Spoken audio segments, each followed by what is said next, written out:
2024 সালের জুলাই গণ-অভ্যুত্থানের ইতিহাসে বিভিন্ন শ্রেণী পেশার মানুষের পাশাপাশি উল্লেখযোগ্য ভূমিকা রাখেন দেশের কওমি ও আলিয়া মাদ্রাসার শিক্ষার্থীরা। আন্দোলনের শুরু থেকে শেষ পর্যন্ত রাজধানী ঢাকা এবং দেশের বিভিন্ন অঞ্চলে তারা রাজপথের কর্মসূচি, আহতদের উদ্ধার, চিকিৎসা সহায়তা এবং বিভিন্ন মানবিক কার্যক্রমে সক্রিয়ভাবে অংশ নেন। আন্দোলনের পরবর্তী সময়ে তাদের এই ভূমিকা নিয়ে নানা গবেষণা, প্রতিবেদন এবং তথ্য সংকলন প্রকাশিত হয়েছে।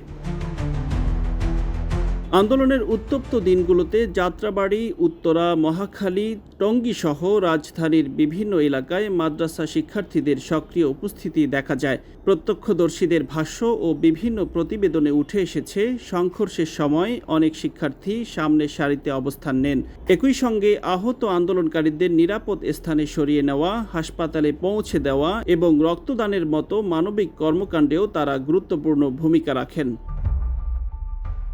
আন্দোলনের সময়ে ধর্মীয় শিক্ষা প্রতিষ্ঠানের শিক্ষার্থীদের অংশগ্রহণ নিয়ে দেশ জুড়ে আলোচনা সৃষ্টি হয়। বিশ্লেষকদের মতে মাদ্রাসা শিক্ষার্থীদের এই সম্পৃক্ততা প্রমাণ করে যে জাতীয় গুরুত্বপূর্ণ ইস্যুতে তারা নিজেদের দায়িত্ববোধ থেকে ভূমিকা রাখতে প্রস্তুত ছিলেন। বিভিন্ন বয়সী শিক্ষার্থীর পাশাপাশি আলেমরাও আন্দোলনের নানা পর্যায়ে অংশ নেন।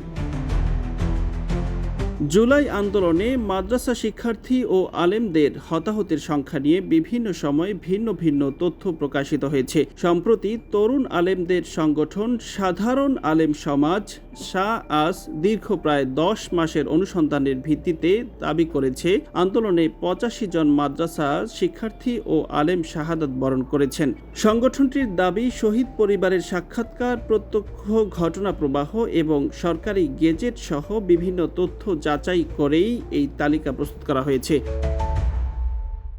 সংগঠনটির তথ্য অনুযায়ী আন্দোলনের সবচেয়ে রক্তাক্ষয়ী দিন ছিল 19 জুলাই। তাদের সংকলিত তথ্য বলছে, কেবল ওই একদিনেই দেশের বিভিন্ন স্থানে 23 জন মাদ্রাসা শিক্ষার্থী প্রাণ হারান। এজন্য তারা দিনটিকে জুলাই আন্দোলনের অন্যতম বেদনাবিধুর অধ্যায় হিসেবে উল্লেখ করেছে।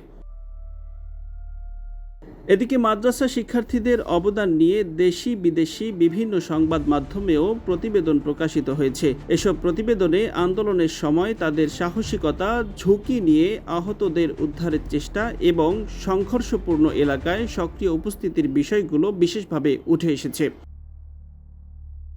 সংশ্লিষ্টরা মনে করেন, জুলাই আন্দোলনের পূর্ণাঙ্গ ইতিহাস রচনায় মাদ্রাসা শিক্ষার্থীদের ভূমিকা, আত্মত্যাগ এবং অবদানকে নিরপেক্ষ ও তথ্যভিত্তিকভাবে সংরক্ষণ করা প্রয়োজন। একই সঙ্গে শহীদ ও আহতদের প্রকৃত তথ্য উপাত্ত যাচাই করে একটি গ্রহণযোগ্য জাতীয় দলিল প্রণয়নও সময়ের দাবি।